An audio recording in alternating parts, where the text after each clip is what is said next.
Hey, welcome to the Explainer. Are you feeling stuck in that classic career trap? You know the one. You need experience to get a job, but you need a job to get experience. It's frustrating.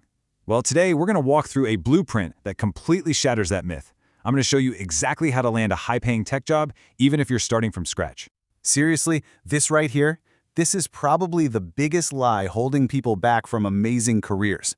The truth is, it is way easier to break into tech now than ever before. You want to know why? Because companies, the smart ones anyway, they figured out that a 4-year degree doesn't automatically mean you're talented. What they really want are skills, and you can prove you have those skills without spending years in the industry. All right, so how are we going to do it? We're going to follow a super simple 5-step blueprint. First, we'll bust that no experience myth wide open. Then, I'm going to let you in on a little industry secret. After that, we'll map out the exact certification path you need, build a killer resume using AI, and finally get you totally prepared to nail that interview. Let's do this. Okay, so if skills are what matter most, where do you even begin? Well, the biggest mistake I see people make is just blasting their resume out to 100 different companies. The secret isn't applying more, it's knowing where to apply. See, some parts of the tech world are pretty locked down by degree requirements, but other parts, they are wide open, as long as you have the right certification to prove you know your stuff. That's your golden ticket right there. And that brings us to the industry secret I was talking about. It's an area called government technology, or GovTech for short. This is the sector that almost everyone overlooks. And because of that, the hiring rules are totally different, and the demand for new talent is just through the roof. For anyone starting out, it is the perfect way in. Just look at the difference here. Traditional tech, that's where you get stuck in that old no job, no experience loop. But GovTech, it works on a really simple skill-based model. It's a straight-up transaction. If you get the right certification, you're officially qualified for the job. No, really, it is that simple. And here is the absolute game changer in the GovTech world, the security clearance. All this is really is an in-depth background check where the government just wants to know, hey, can we trust you with our secrets? Getting one of these is like having a VIP pass for your entire career. It's a massive advantage. So, you're probably wondering, well, who can get one of these? It's actually a lot more straightforward than you might think. You got to be a US citizen, and you have to be willing to be completely honest during the background check. As long as your finances are in decent shape and, obviously no ties to terrorism, you are exactly the kind of person they're looking for. So, why even bother with all this? Just look at that number.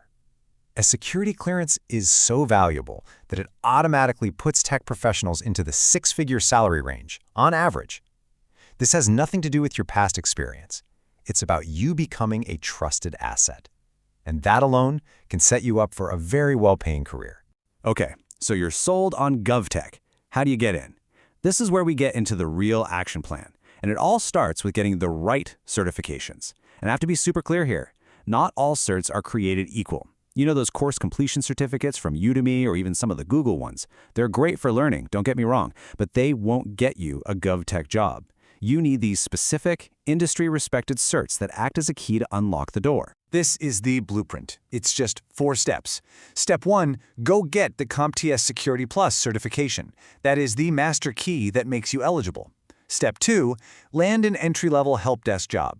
Now, please do not look down on a help desk. It is the single fastest way to get your foot in the door and start building real, on-the-job skills. You stick it out for just 6 to 8 months, and then, step 4, you job hop into your dream role in cybersecurity, cloud computing, whatever you want. And the best part is, you don't have to figure all this out alone. Here are some of the best resources out there, period.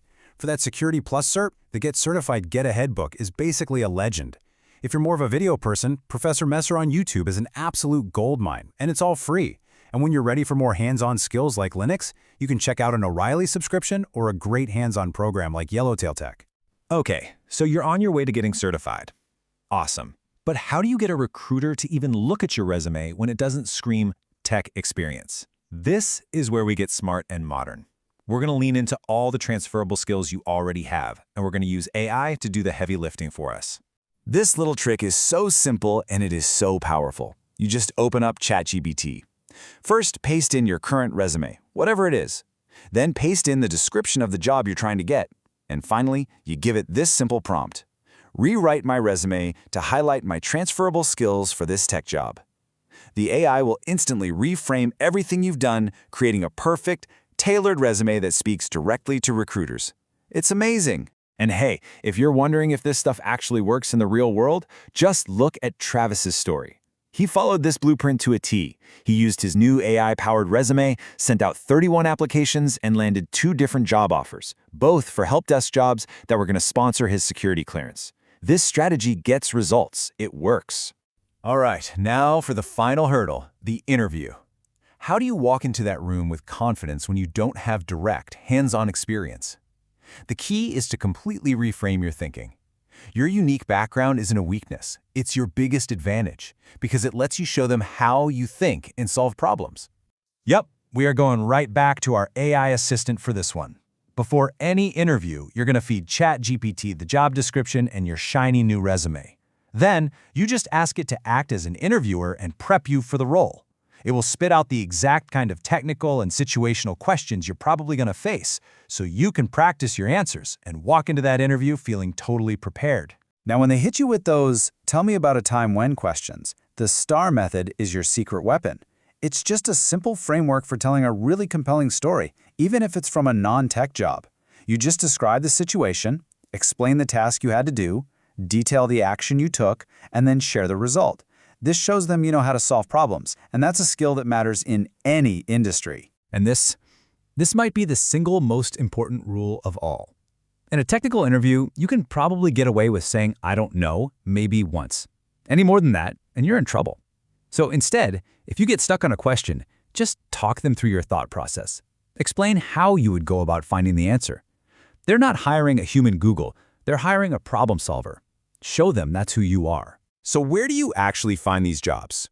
For those GovTech roles that sponsor clearances, clearancejobs.com is your #1 destination. But don't sleep on the others. Indeed is fantastic for entry-level stuff, Dice.com is a great tech-focused job board, and of course, LinkedIn is absolutely essential for networking and connecting with recruiters directly. So there you have it. We've busted the myth, we've revealed the GovTech secret, mapped out your certification path, built a resume, and even prepped for the interview. The entire blueprint is right here. It's all yours. The only question left is, what's your first step going to be?